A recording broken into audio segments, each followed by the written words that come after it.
everyone, welcome back to WebToTech YouTube channel. Today for this video of WebToTech, I will be showing you how to make your Bereal account public. So to do that, open the application first. So if you go and check your settings on Bereal, there is no particular option of changing the account to public. So what you have to do is you need to post a Bereal first, tap open it. Now you need to click the picture or a snap.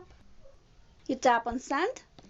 Now here what you can do is you can make your snap public, not your account but the snap that you want to be posted. So here what you have to do is tap on everyone discovery. This way the snap that you have currently just clicked will be posted to the public in Bereal. If you tap on my friends only, that post would have been only be visible to the friends on your Bereal. So once you tap on everyone on Bereal will be able to see that you have just posted. That is, it will be visible to all the Bereal users. You tap on send. So this is how you can make your Bereal public. Hope this video was useful. Please like and subscribe the WebToTech YouTube channel. Thank you.